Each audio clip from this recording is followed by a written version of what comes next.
Star ASMR, and my name's Megan. Today we are going to be reading a spooky story because we are coming up on Halloween, and I love Halloween. So this book is called Shallow Graves by Brian Martinez. It's book 1 of the Unseen series. Go buy his book. This is what the cover looks like, if you can tell. It's really bright in here. Officer Franklin Butcher placed the flask against his mouth. The cold on his lips reminded him of playgrounds as a kid, afternoons spent laughing in the sun, climbing metal bars. He tilted the flask and took a heavy pull of whiskey. It warmed his gut enough to steel him against the damp air of a cold autumn morning. As he screwed the cap back on, he took in the view through the dusty windshield. The modest church stuck up from the earth like a bad tooth. It was in need of a fresh coat of paint, its wood tired and thirsty. He could almost swear the ancient-looking steeple on top was swaying in the wind, and he didn't want to be there when it came down. The small, freestanding garage off to the right wasn't faring much better. It looked ready to collapse into a pile of dust and tinder. Butcher hadn't been in Shallow Creek long, yet the stories he'd heard of the church, and more specifically Father Curtis, could fill a notebook. How the priest's sermons were once so popular, local folks would bring their own chairs to sit inside the door once the pews filled up even in the rain. How he once developed a deep infatuation for a beautiful trapeze artist who passed through town.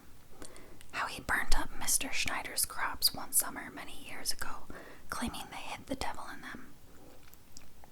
How his congregation had dwindled so low these days, no one knew why he bothered to keep the church running anymore, except maybe as a tax shelter. Butcher wasn't much of a fan of that sort of thing, hanging around after the party was over, which, in a way, explained his fresh divorce. Butcher stashed his flask in the glove compartment and stepped out of the cruiser. He adjusted the gun on his hip and made his way toward the tiny church. It took a moment for Butcher's eyes to adjust to the dark interior of the church. Even with the limited vision, one thing was clear: there was a body on the floor. Beneath the cross, a figure in dark robes was splayed out on the floor. By instinct, Butcher's hand went to his hip to feel for his gun. Before he could unclasp the holster, the body stirred and rose unevenly from the floor. Father Curtis made the sign of the cross before turning to Butcher. He was old and pale, but there was a spark behind his eyes. Bushy, snow-white eyebrows raised up on his wrinkled forehead. "You're far too young to be divorced," he remarked bluntly. Officer Butcher frowned. Words travel fast. In a town like this, it's the only thing that does. Father Curtis smiled as he closed the distance between them. His worn shoes shuffled over old wood. "Why is it you and your wife separated?" Butcher cleared his throat. "Actually, I'd rather not get into it." The old man smiled sheepishly. "I'm sorry, my son. I have a curious mind. People normally share so much of themselves with me." He paused and gestured to the empty church. "Well, they used to." Butcher let out a lung full of air that smelled of booze. The old man had a disarming way about him. I guess you could say she and I had a difference of opinion. She thought I was a delusional, stubborn fool who would never change. And you, I thought she could learn to live with it. "You're a better man than you give yourself credit for," Father Curtis chuckled. "With all due respect, Father, you don't know the first thing about me." "That's not true." "I do know the first thing about you." He raised an eyebrow. "Would you like to hear?" Butcher had little choice but to entertain the old man's conversation. The priest was set on playing his little game before delving in why he'd called the police. "Go on," Butcher said, an amused expression on his face. "Good. Here it is." Father Curtis pointed a wavering finger at him. "More than anything, you want to do the right thing. You wanted to help people, so you joined the police, but still something wasn't quite right, and And so you punished yourself. You're a servant of God who treats himself as a sinner. Butcher shifted, an amused smile slipping away. I've sinned plenty. Such as, divorce is a sin last I checked. True, and yet perhaps the greater sin is wasting the life God gave you by being unhappy. After all, there are more worthwhile fights in this world than whose turn it is to take out the garbage. It wasn't all as simple as that. No, Butcher paused. Sometimes it was the dishes. The priest chuckled again. I do like you. He nodded. I'm glad you were brought here. Butcher threw him a curious look. By the Lord, of course. Of course. I don't want to be rude, Father, but you still haven't told me why you called the police. Dispatch said it was something about property damage. Did someone break in? Butcher glanced around, seeing nothing out of place. Was the church vandalized? Father Curtis shook his head. No vandals, no thieves. It was something a little more natural than that. You can't call the police whenever an old building starts to fall apart, Butcher pointed out. The man's face wrinkled in anger. I'm not so feeble that I cry for someone to help me change a light bulb. His face had grown red. The old man caught himself. He gripped his chest, allowing himself a moment to calm down. Butcher reached out to help the priest, catch him if necessary, but the man waved him away. It's all right, he said. Well, anyway, would you like to see why I called you now? The priest asked. I think I'd better, Butcher said, before one of us drops dead. The priest stepped to the edge of the abyss. He beckoned Officer Butcher to join him, his pale hand pointing to a safe place in the grass. With firm words, he told the younger man to take a look. You should step back from there, Butcher said quietly. Nonsense, it's perfectly safe. The wind blew as his robes whispering through his spiderweb hair. Butcher moved from the church's back door toward Father Curtis's. He chose his footsteps carefully as if the ground were made of glass. He tried to seem too worried in front of the old man, yet he knew it would be foolish to rush forward and risk falling in. Once he was alongside the man, he ventured a peek down. The sinkhole's sides ran straight down for 20 feet until they angled in sharply another 30 or so. The bottom, shaded from the morning light, was littered with ancient damp wood. What looked at first glance like roots and branches sticking out from the walls on further inspection ended in fingers and toes. The stones littering the bottom had names carved into them. It nearly swallowed up the entire graveyard, Father Curtis said. Across from them, a length of 9 or 10 cars, the jagged metal gates still stood. The old brick wall spread along the sheer drop. A breeze blew up at them. It brought with it a smell of dirt and death. A headache, a light, first but growing intensity settled into Butcher's brow. Father Curtis noticed the change in his expression. Are you all right? Fine. When did this happen? Sometime during the night. I slept right through it. Never heard a thing. He pointed to the far end of the sinkhole. That skull there belongs to the Honorable Edward Billings, the first mayor of Shallow Creek. He was a far cry from that jester we have now. The priest cleared his throat, trying to cover his wavering voice. I let him down. I'm afraid I let them all down. They left me in charge here, and I failed them. He stared down at the shattered skulls with a softness in his eyes, as if looking at old friends. There's not much sense blaming yourself, Butcher assured him. Sinkholes, avalanches, landslides, they're natural parts of life. The priest smiled. Thank you, my son, but I suspect you and I have different philosophies on cause and effect. Father Curtis turned away from the fresh wound in the earth and placed his leathery hand on Butcher's arm. I need to lie down a while. This site is historical. You understand. Protected under law. You can cover it up to make sure no children fall in, but absolutely no one is to remove or touch anything down there. Even photographs are to go through me. I expect you'd make the proper arrangements. Butcher nodded. With that, Father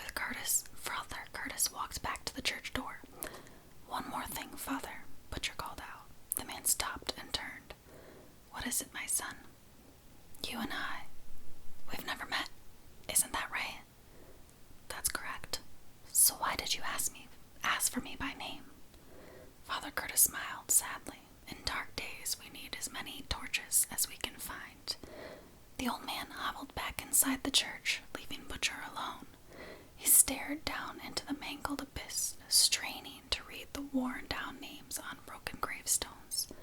Not far away, a station wagon pulled up to a newly purchased house. Chapter 2. With its slated fence, brick facade, and long gray roof covered in delicate vines of ivy, the house had the appearance of an old Danish farmhouse.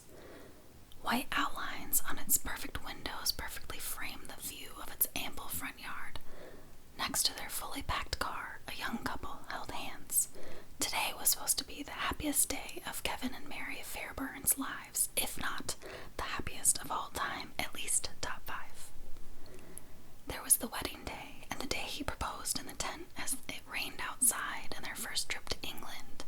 But right up there on that list of life-changing moments, of the days they would remember and cherish forever, today had a special place reserved. It was, after all, the day Kevin and Mary moved into their first house.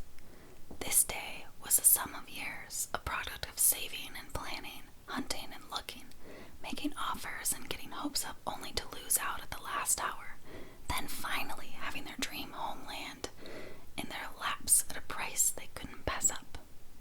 Today was perfect, so why did Mary feel so uneasy? What explanation was there for the ominous freeze that gripped her gut with needle fingers and refused to release her? Why did she feel like a woman who had just signed her own autopsy? 'Cause she probably did. Mary was good at reading Kevin's silences. Whenever she came home from work and found him with the refrigerator door open, staring at the food until the packages began to sweat, she knew he was worried about money. When he went 10 or 20 minutes on the internet without laughing or sharing some awful photograph with her, she knew he was having a bad day. When he stared at a page of broken code for too long without his eyes darting back and forth like he was reading an alien language, she knew he was stuck in a doubt spiral that would end with deleted files and a nap on the couch that would solve everything. That was why today's silence had her so concerned, because no matter which way she turned her head, Mary couldn't read it. "What's wrong?" she finally asked. As always, he pretended everything was fine, so she dropped the subject. In her heart, though, she knew he was lying, not to be deceitful, but to put her words to rest. She had a tendency to obsess over small issues until they became large ones, so Kevin had developed the equal tendency to mute his reactions in order to spare her panic attack. As the couple unpacked the stacks of cardboard boxes containing the sum of their shared life, inside they were both screaming. After they built the bed, Kevin gave Mary a face which said he couldn't wait anymore. She knew the face. Without so much as a word, he left her side to find the box's marked computer. In his new office, it took him less than 20 minutes to set the machine up and turn it on. 5 minutes later, he was lost in the world of numbers. This was life with Kevin. Their life together. It was weird, but it was good. After unpacking a few boxes, Mary changed into the oldest pair of jeans she owned and headed outside to assess the state of the garden. She put her fingers in the dirt and turned over leaves, looking for anything from dry soil to infestation. At first, she didn't pick up on what was wrong. Something was missing. Soon, she figured out what it was. There was no aphids or slugs chewing on the leaves. No red bugs nesting in the roots. Despite the perfect conditions of the garden, the plant life was devoid of any crawling or egg-laying, even though the plants themselves seemed to have eaten. For the briefest moment, Mary's brain allowed her to feel lucky. While most homers wasted their time and money on such troubles, she and Kevin would be spared from its touch. The moment didn't last. Over a dinner of chicken and noodles, Mary brought up the strange business of the garden to Kevin. "Do you think it's strange that I couldn't find a single insect anywhere around the house?" "A bit, but I'm perfectly happy living with the mystery if you are." They got back to their noodles, then watched some television. The next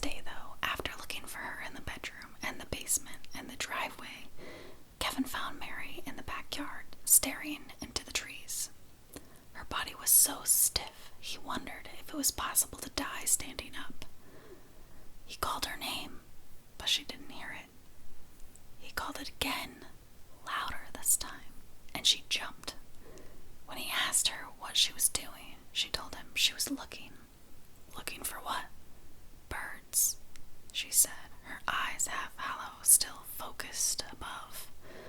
First the bugs, then the birds. This is serious. Of course it is, he smiled. I'm not kidding, Kevin. She looked at him. Something is wrong with this house. Chapter 3. The fly paper was heavy with dead flies, their wings like dried rice paper. With his feet perched on the wobbly toilet seat, careful not to touch the tacky glue, Butcher grabbed the string and pulled the fly trap from the ceiling. Thumbtack and all. Right then the phone rang. He cursed and dropped the mess between the toilet and the shower, where years of someone else's dust and piss swallowed it up. He jumped down from the toilet to pick up the phone from the sink. He looked at the name on the caller ID. After a few rings, he picked it up. I know you said not to call, Elaine said. I did say that. Sorry, I wanted to see how you were doing in the new apartment. Elaine had always been too nice for her own good, especially where Butcher was concerned. He walked out of the bathroom and into the dank living room. It wasn't accurate to say the apartment was falling apart, not like the old church, more like it was slowly fading. The place wasn't much, but it was home, at least until he found something better. It's nice, he said, looking up at the sagging ceiling. It looked like a diaper that needed changing. Nice is good, and you? The same, she paused. Just the same. What can I say? Same guy, different town. He kicked the refrigerator to open the jam door. The light bulb inside stuttered to life. I had never wanted you to change who you were, just to stop punishing yourself. The phone line was silent for a stretch. Then she added, It's okay to ask about him. I was going to. I know you were. So, she sighed into the mouthpiece. He misses you. He thinks I'm boring. I miss you. Elaine. He grabbed a beer and kicked the door shut. I know. This is why I can't call. Is he doing better in school? Same as before. Good grades, but no friends. Butcher smiled. Your brain's my attitude. Killer combo. She paused again. Franklin, before I hang up, can I just tell me you're alright? Butcher sunk down on his lumpy couch, beer in tow. After all this time, I don't want to start lying to you now. He opened the beer loud enough for Elaine to hear. Without another word, she hung up. Those days, it was how Butcher said goodbye. It was a typical Friday night at the Limestone. The beer was watered down, the flat screen was broken again, and no one knew where the goddamn tarts were. The bar's front door squeaked open. Butcher stepped inside, bringing with him a cool breeze. Only 2 heads turned to notice him enter. 2 more than normal, on account of him being new to town. As he made his way past the 2 hunters bellied up to the bar, Ned Seymour and Patrick Will. His eyes went to the knife holsters on their belts. The sheathed blades made him regret leaving his gun in the car, though he knew the pair were relatively harmless, except maybe to each other. He settled into a stool near the end of the bar, his boots hooked over the scuffed metal footrest. He shook the spilled beer from his fingers as the girl behind the bar approached. She slid him a towel for his hand. Get you something, cutie? She asked. Katie was her name. Her eyes were thick with eyeliner. How do they let you tend a bar you're too young to get into? He asked. She threw him a devilish smile. I'm not as young as you think. I've been drinking for a long, long time now. She leaned in close, stretching out her words. Legally, of course. I'm Officer Butcher, he said. I know who you are. She took the towel back. So what'll it be, officer? I could fix you up something nice. Welcome you to town proper. Sugar water with a cute name. Maybe I'd surprise you. I imagine you could, He squinted at her. You're Bill Thompson's daughter, aren't you? She looked at her nails with disinterest. There's only 2 ways I know of to get a job, and the second one's to be someone's kid. She glanced back up. You want to know the first? I think I got it. Just give me a bourbon before your father catches you talking like that. She straightened up. I didn't peg you for a whiskey guy, she said. I'm a lot of things you wouldn't expect. He spun to face the bar as she went off to pour his drink. He had learned not to keep his back turned on a room, especially where drinking was involved. For the better part of an hour, he watched the bar and nursed his bourbon. What he really wanted to do was throw it back so he could order another. He watched Ned and Patrick play pool badly and make worse excuses. He counted the mounted antlers on the wall, 6 in total, including the one with the dusty bra hanging from it for reasons no one remembered.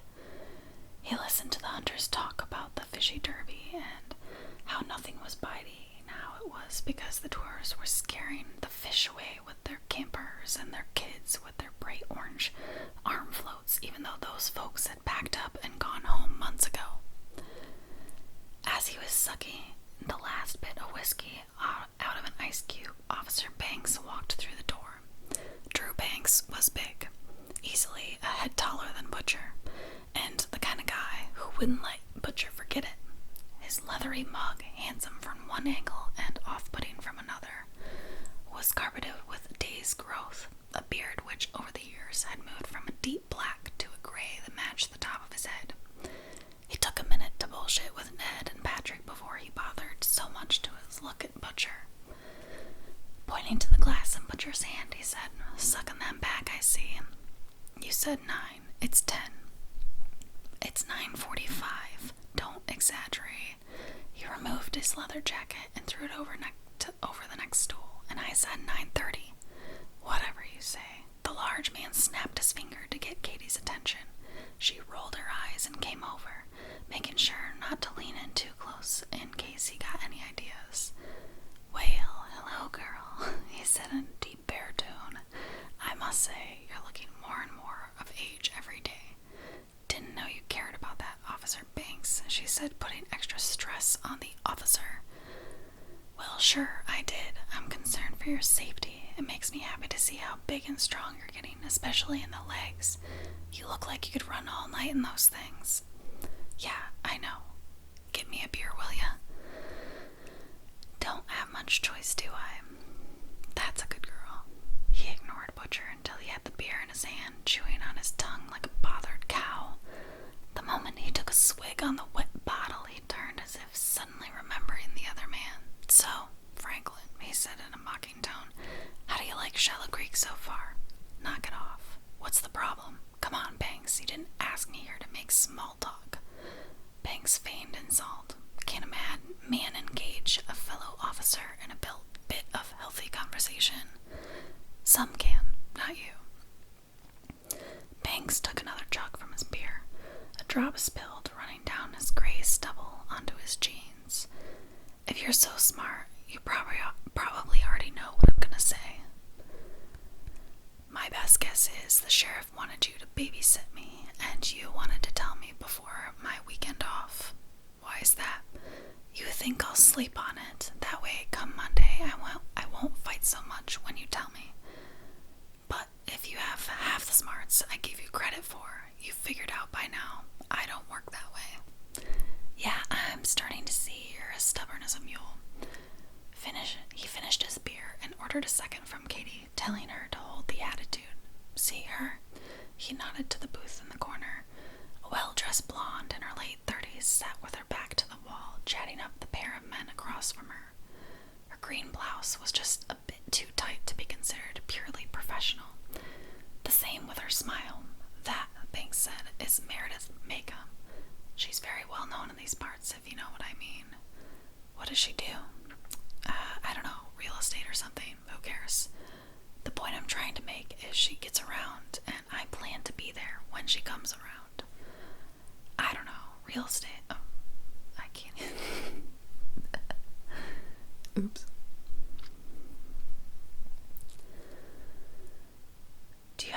Do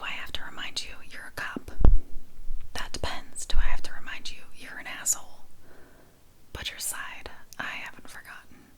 He made eye contact with Meredith Maycomb across the bar, noting the hungry expression in her eyes, the knowing nod, the confident smile. He nodded back. Then he climbed off his stool and threw a few bills on the bar. It's been fun, Banks. Sure, Banks said, not taking his eyes off the woman. Before he left, Butcher turned back to Banks. Come Monday, I'll be fighting this. I don't need a partner to do my job. And I sure as hell don't need a babysitter. Banks glanced his way. Then maybe you should stop sucking on that baby bottle of yours all day. Butcher nodded and left, looking one last time at Meredith Maycomb and the man with her. They buzzed like two flies who hadn't figured out yet that they'd been caught. The ground moved. It was almost impersonable, just a slight shift of the dry dirt. The grasshopper, green as a new leaf, stopped to check the air. With its translucent head perched, antennae working, it looked for danger around the flat rocks ahead.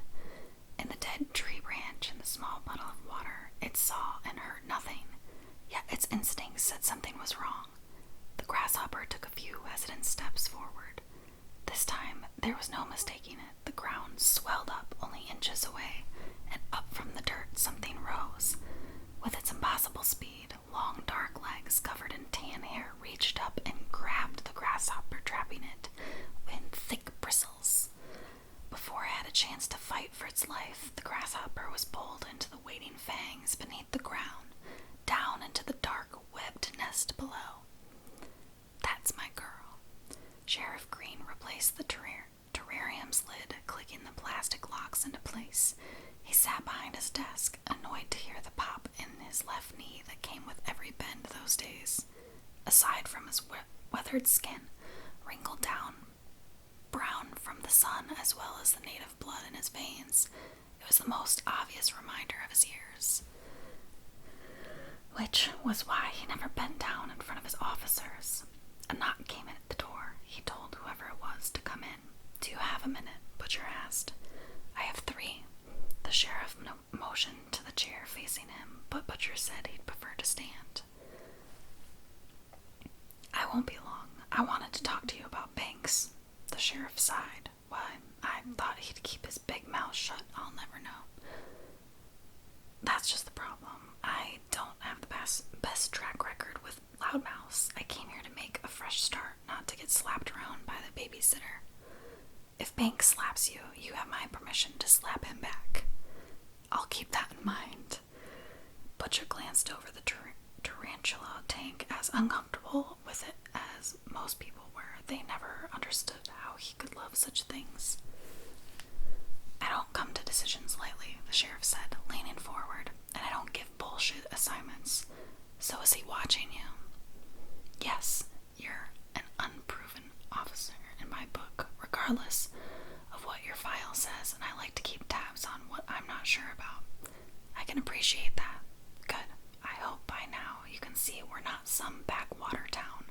Shallow Creek has won awards for our compost recycling program, and we happen to boast the second most diverse police department in the entire country. Oh, county. He pointed at the door and across the station house to the officer clerk, a young black man with a perfectly groomed mustache holding a cup of coffee. Clark raised his cup and nodded at Butcher. Impressive, Butcher said. Oh, impressive. 1 friggin'. That's annoying. So diverse. Work harder on that, losers. Anyways. Sheriff Green settled back into his chair. He lowered his voice so that only Butcher could hear him. What Officer Banks doesn't know is I'm not making you 2 partners just so we can keep an eye on you. You have a pair of eyes of your own, don't you? Last I checked. Then use them. Banks isn't exactly the shining light of the force, and that bronze on his chest is only getting duller. He's your responsibility as much as you are his. So I'm a stab your back, you stab mine sort of thing. Sheriff Green frowned. The word you're looking for is watch. My mistake. Butcher didn't look happy about the outcome of their conversation.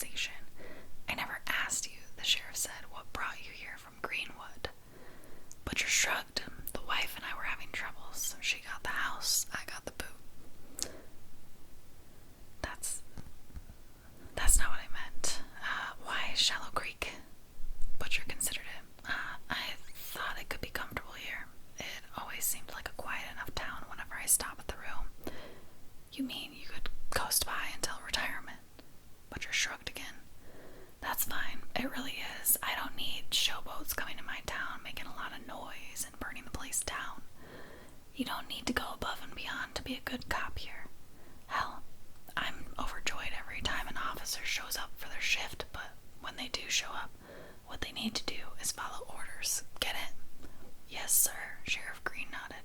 Those are my two favorite words, Butcher. The more you say them, the more I smile. There was a smell in the basement. It was hard to identify, like roadkill mixed with motor oil. To make things worse, Kevin and Mary were finding the source impossible to pinpoint. Just when they narrowed it down to a particular corner, they would lose it completely, only to rediscover it across the room. When they had enough of the odd game, they called a plumber. The man who showed up at the door was friendly enough, hauling ancient tools from his ancient van, but he was the sort of emotionally exhausting talker Kevin wasn't equipped to deal with. Within 30 minutes, he'd already explained how his gay son hadn't talked to him in 8 months, not because he was gay, but because he had a bit of a drug problem. Nothing that couldn't be treated, it just made him a little edgy. Meanwhile, they hadn't even made their way downstairs yet into the disembodied smell of the basement. Kevin couldn't stand anyone who avoided doing their job, who procrastinated their purpose. What's the deal with this place anyways? The plumber asked. Kevin raised an eyebrow. In reference to, how no one lives here for long. The real estate woman told us there was one owner. The plumber showed Kevin his palms, which were somehow already dirty. Hey, it's none of my business which way to the stink. Kevin let the subject change. He wanted to get on with it and let the man do his job. They intended to ask the man a few more questions regarding what else he'd heard about the house, preferably as he was leaving it. He took the plumber to the basement where, of course, the smell had disappeared. After pretending to listen to the plumber explain the serious issue of excessive pressure from municipal water suppliers, Kevin excused himself and ran back up the creaking stairs, hiding in his office to wait for the man to finish. Kevin's eyes swam through lines of codes, fingers moving across the keyboard in fluid patterns, pupils dilated, his pale pulse raced as the strange words spilled from his mouth. Kevin told people he worked freelance because it gave him more freedom to work the hours he wanted to work. The truth, though, was the workplaces didn't really work for him, and that was because he scared people. He was a nice enough guy, people agreed, and excellent at his job. The problem started when he became focused. At some point, he stopped being aware of the room around him. He would stare not just at the screen, but through it, while in his throat strange sounds would utter forth. It started as a mumble. As he worked, the sounds continued to grow into a full, whispered words no one had heard before. His concentration had its own phantom language. Did he find it? The question jolted Kevin in his seat. He was ripped screaming from that other place. Mary yelped, caught off guard by his reaction. Jesus, I'm sorry. He swallowed and took a breath. Find what? The smell? Who? He asked then. Oh, right. He looked at the time, thinking it had been maybe a half an hour at most. He was surprised to see what the clock said. Is Van still here? Yeah, why? Because he's been here almost 4 hours. Kevin stood from his chair, feeling the line of sweat down his back.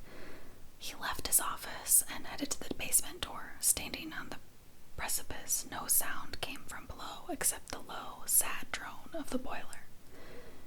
He called out to the plumber, but got no reply. He descended the stairs, planning to have a word with the man trying to gut him for 4 hours of labor. He found himself alone in the basement. Hello. He rounded the corner to the boiler room, expecting to see the man crouched in the corner, his head buried in an open pipe, ass crack proudly displayed. All he found were the man's tools. He called up the stairs to Mary. She appeared at the top of the stairs. Is his van still here? He asked her. I just parked next to it. He's not there. No. By the look on his face, Mary knew to come downstairs. She found the same thing he did. A set of old tools and nothing more. The smell wasn't gone either. It was, if anything, stronger. Maybe smoking a cigarette. Kevin walked upstairs and out the front door. He noted the van still parked out front before walking around to the side of the house, then backed around to the other side. He found only grass and trees, no plumber sneaking a smoke. He peeked into the plumber's van in hopes of catching the man napping in the back. Other than an old magazine and an empty styrofoam cup, the van was empty. Back inside, Mary was in the kitchen dialing the number to the plumber. Kevin sat down, a bit winded from running around so soon after waking from his code sleep. After letting the line ring thick 5 or 6, 7 times, Mary hung up. Where could he have gone? She asked. Maybe he had the sudden urge to strip off his clothes and run into the woods. She smiled. Seriously, though, you don't find this a little weird? Absolutely, I do. I just don't know what to do about it except wait. She put her phone down, half expecting it to ring the moment that it touched the table. It didn't. All right, Mary said. We wait. The Shallow Creek Police Department had a full roster of 8 men and 2 women, not including their unofficial mascot, the squirrel that lived in the station house's crawl space. They had nicknamed him I can't talk right now. They had nicknamed him Houdini on account of the little booger evading capture for 3 years running. Other than that unintended inhabitant, the station had very little in the way of extras. It had been built in the 60s and it showed. The locker room was all avocado green tile. The waiting room's carpet was a dirty burnt orange. The bathroom smelled of mildew. Chairs creaked and pipes leaked. On the station's main floor, an open area with half a dozen rusting desks, Officer Banks was talking to Officer Smith at a volume that said he wanted everyone to hear it. Smith didn't look interested, but he was too young and timid to tell Banks he wanted no part in the conversation. You can't imagine the things I would do to her, Banks boasted. I'm talking in every room of every house she's ever sold. Don't let the sheriff hear you say that. He's had an eye on her for a bit. Hey, I'm not greedy. I know how to share. Butcher unlocked his desk's bottom drawer and pulled it open slowly, trying not to let it squeak. The bottle inside slid forward, the amber liquid sloshing a friendly hello. It had been a long day, and Butcher was thirsty. Hey, Butcher, is she hot? Banks called out. Butcher looked up from the drawer. Who? Your wife. He frowned. Ex-wife. His hand hovered over the bottle. Sounds like a no. Banks chuckled, slapping Officer Smith on his back. Smith smiled uncomfortably, trying not to show how much it hurt. It's not a no, but it's a conversation I'm not having with you. Banks scoffed. Why not? I don't talk about Elaine like that. Never have. Never will. Butcher closed the drawer and locked it. No peeking allowed. She's your ex. Who cares? She's still the mother of my son and a human being, last I checked. I'll check again if you want. Banks laughed louder this time. Officer Smith was doing his best to slowly distance himself from Banks without Banks taking notice. He could see what was coming, even if Banks didn't. Butcher had had enough. He stood up from his chair and smoothed his shirt. Tell me something, Banks. How many teeth do you have? Banks made a face like he'd just bitten into a gristle in a $50 steak. Tell you what, come over here. Let's lay them out on my desk and count. Officer Smith moved quickly out of the way, no longer hiding his non-involvement. Banks went right for Butcher and got in his face. He looked down at Butcher, his nose less than an inch away. I'll tell you what, he growled. You can count them when you're picking them out of your neck. Butcher smiled up at him, not backing down. Your breath is not good, he said calmly. Yeah. You want to know what yours smells like? Banks grinned smugly at him. Butcher balled his hand into a fist and prepared to erase the smile. What's the problem? Sheriff Green appeared in the door to his office, hands on his hips. Banks addressed him without moving out of Butcher's face. Officer Butcher here is making inappropriate threats to my person, sir. Sheriff Green took a step forward. You really inappropriate workplace talk, Banks slowly backed off a foot. No more.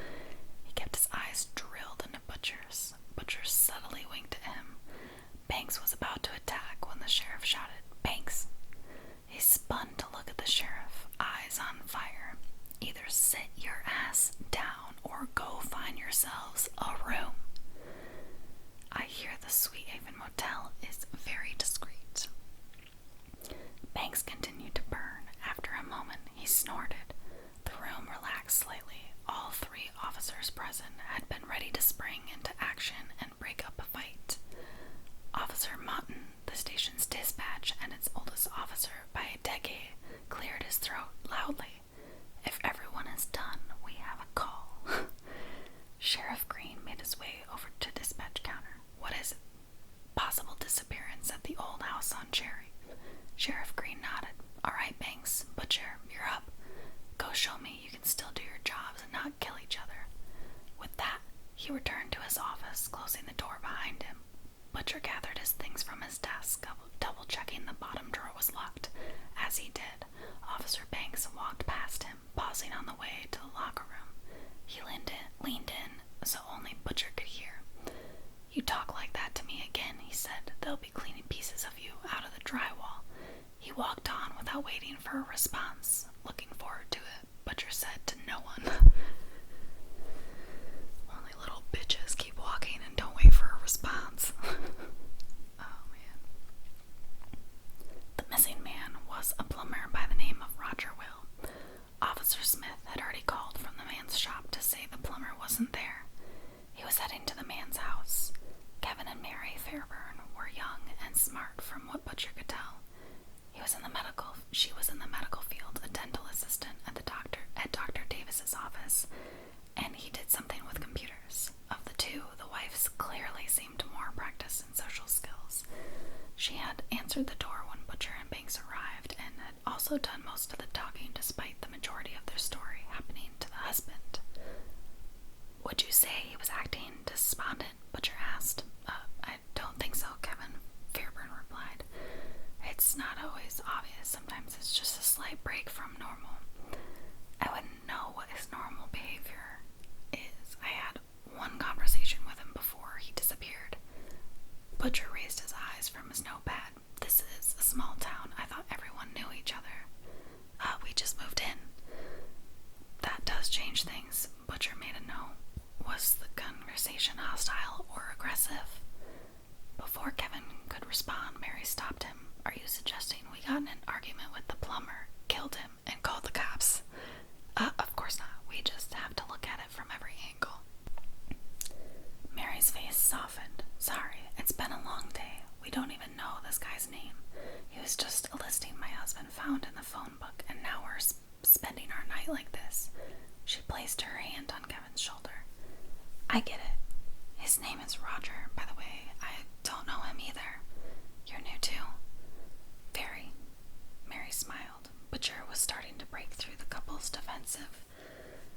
Kevin Fairburn seemed more nervous than his wife, but then he seemed a bit more awkward than her in general. Just as Butcher was building some kind of rapport with the two, Banks emerged from the basement. "It stinks like shit down there," he said bluntly. Butcher shook his head. "That's why we called a plumber," Kevin replied. "There was a strange smell, and we couldn't locate it." "From the smell of it, you don't need a plumber. You need an exorcist." Banks snorted. Butcher and Kevin met eyes. Butcher just shrugged. If he could apologize for his new partner, he would, but he had a feeling if he started doing that now, he'd never stop. Mary wiped her hands on her jeans with a sense of finality. "Anyway, we've told you everything we know. It's not much to go on." Butcher put away his notepad. "We'll send someone over to tow the van. In the meantime, keep an eye out, and call us if he shows up." "You'll be the first to know." Mary showed them to the door. She seemed eager to get them out of the house. Butcher couldn't blame her. It was already well into dinner time, and the two looked exhausted. Butcher was thirsty himself. Out in the driveway, Banks checked the plumber's van again. As he shone a flashlight through the back window, Butcher looked out over the generous property. It had gone a bit wild without proper owner. Grass grew long, weeds longer.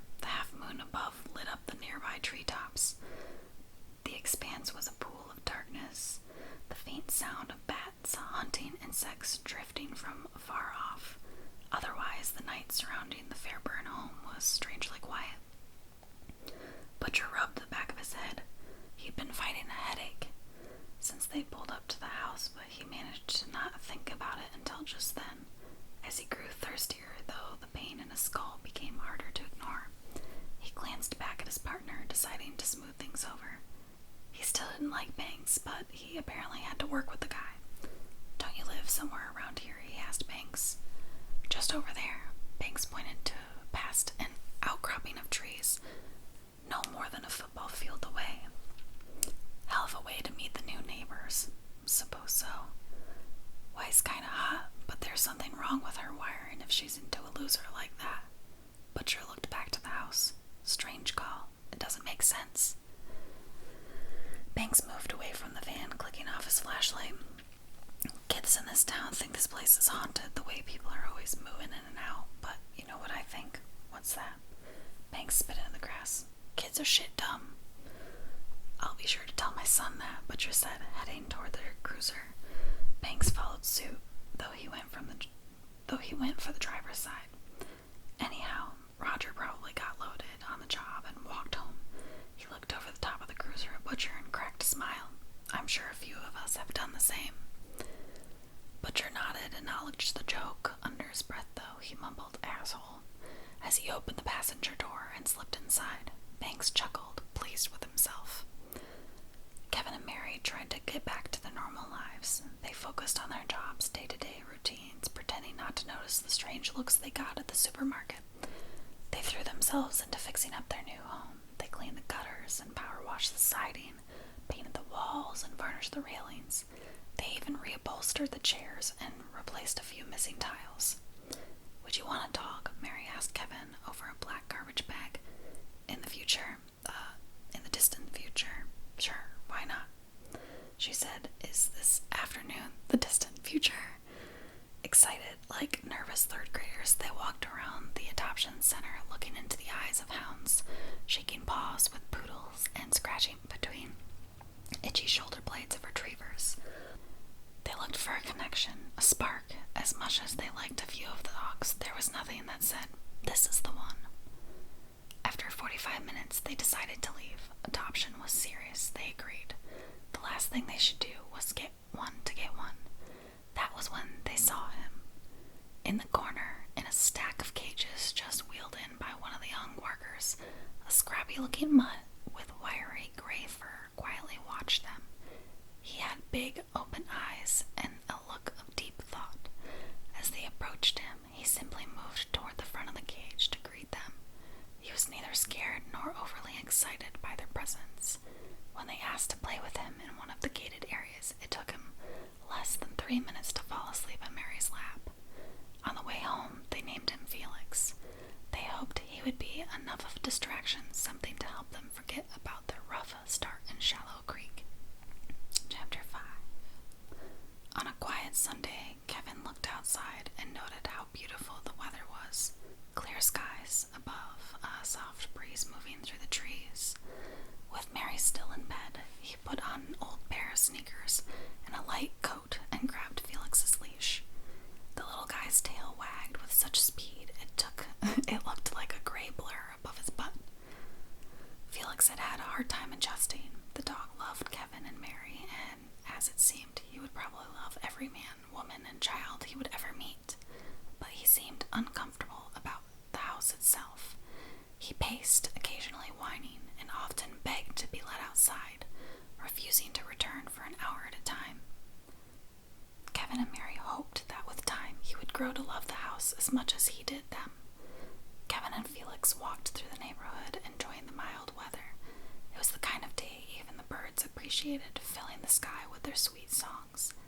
Kevin marveled at how peaceful the morning could be, even with a few neighbors staring suspiciously at him from their living room windows. On the way home, Kevin realized he hadn't taken his wallet with him. He'd wanted to surprise Mary with breakfast in bed to make up for how distant he'd been. He decided he would take Felix home, grab his wallet from the dresser, and sneak back out for croissants Mary loved so much. As the pair rounded the corner to where the house came into view, Kevin saw that to his disappointment, Mary was watching him from the spare bedroom window. She was just barely visible from a distance. He couldn't make out the details of her face, but he saw the outline of her head at the window. He was happy to see her, of course, but the surprise breakfast had been planning was ruined. Felix pulled on the leash, eager to get home. He pulled so hard that Kevin quickened his pace. Kevin was surprised by how much power the little dog had, and he remarked for the 1000th time how happy he was they had adopted him. Anyone that excited to be home was a welcomed addition to their life. I have a weird feeling. But Kevin also noticed a touch of desperation to the dog, and anxiousness to his movement. Closer to the house now, Kevin looked to see if Mary had noticed Felix's odd behavior as well, or if it was his overactive imagination. What he saw made him cold. The face in the spare bedroom window wasn't Mary's. It had the unmistakable features of a man staring directly at him. Kevin stopped dead. He stared at the man in his house, waiting for the image to fade. A mirage, a nightmare. The man looked back at him. Felix pulled harder on the leash, begging him to move. Kevin strained to identify the face in the window, but before he could make out the face, the strange man disappeared from sight into the house. Kevin launched towards the house. He ran faster than he'd ever run in his life. He let go of the leash, and Felix bolted ahead of him, the lead swaying and jumping over the grass. Kevin launched towards the house. He ran faster than he'd ever run in his life. He let go of the leash, and Felix bolted ahead of him, the lead swaying and jumping over the grass behind him. Every footstep felt like thunder slowing down. Kevin's bones jolted, his eyes on fire as he pictured the stranger in his home, walking down the hallway to the master bedroom where Mary lay in bed, unaware of the intruder, asleep to the creeping doom. Ahead of Kevin, Felix had already reached the door. He barked and clawed at it like he wanted to tear it apart. Kevin finally reached the door as well. In one swift motion, he jammed the key into the handle, unlocked the door, and pushed through at riot force. His shoulder slammed into the wood frame, but he felt no pain, no impact, only the flash of anger that came with being slowed down even a fraction of a second. He ran through the house, unblinking eyes scanning for movement, for shapes, anything that shouldn't be there. He tore through the living room and past the kitchen, down the hallway to the bedroom at the end. Mary wasn't in bed. The sight of the empty bed, sheets wrinkled and thrown open, was enough to send Kevin into full panic. His pulse throbbed so hard it welled up in his neck and choked him. He was a man lost and confused, his world collapsing all around him. What was wrong?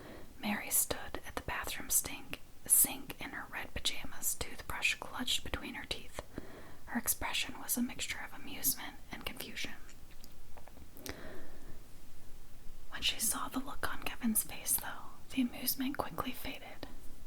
Without a word, Kevin grabbed her by the arm and yanked her out of the bathroom. He pulled her up the hallway and out of the house. He heard nothing and felt nothing, just focused on running, on getting away from the house. They got 100 feet before he noticed Mary shouting for him to stop. "What is it? What happened?" she asked, frantic. "The window. There was a face in the window," he gasped, his words coming a few at a time. "Whose face? What window?" "Spare bedroom. I was walking, Felix. I saw his face in the house, inside the house." He pointed with one adrenaline-heavy hand. Mary looked at the house, then back at Kevin. Her face went slack. "Someone's in her house." He nodded, catching his breath. "What do we do?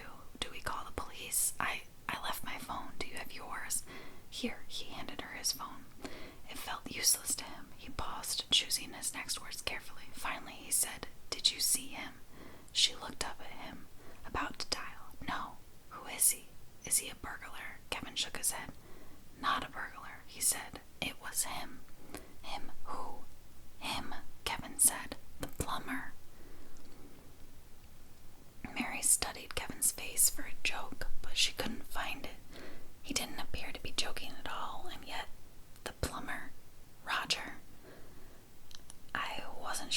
first, I couldn't get a good look at him, but the more I think about it, the man's face as he backed away from the window, retreating into the house, flashed across Kevin's memory. The more he played it back in his mind, the more certain he was of the man's identity. Yet the way he appeared to float away like a balloon with a string cut felt wrong, artificial. There was something else about his face that was disturbed as him as well, the strange lack of expression and emptiness. Mary didn't know what to say. Then she looked around him. Where's Felix? Kevin's heart dropped. He remembered Felix ahead of him, clawing at the front door, entering the house. Once it opened, then nothing. He must still be in there, Kevin said, slightly numb. They both listened, trying to make out barks or growls, but their ears were met with wind. I'm calling the police, Mary said. For what? Her eyes widened. Kevin, there's a man in our house. They'll never make it in time. In time for what? To save Felix. She took a hard look at Kevin. Don't do it, she said, but he was already walking toward the house. Kevin, don't do this, she begged. Stay here, he replied. Kevin kept his eyes on the house as he approached. Staring wide-eyed into the windows, he made a wide approach around to the left side. He left a shovel leaning against the house next to the garbage cans, and he took the tool up in his hands. He gripped it until it became a weapon, testing its weight. Then he slowly trudged to the front door. He put his ear to the door's cool surface. No sounds came from inside, no growling, no shuffling, no voices. He grabbed the door's handle, turned it, and entered. The feel of the house had changed completely. Gone was the sense of home, of security. Room by room, Kevin worked his way through, sweating and praying, hoping for one sound, one single sign of life. He pushed away images of what might have become his dog, where he could find any man disappeared, plumber or no. Hurting his dog in the ways going through his mind, he wasn't sure he could stop himself from doing terrible things to that man.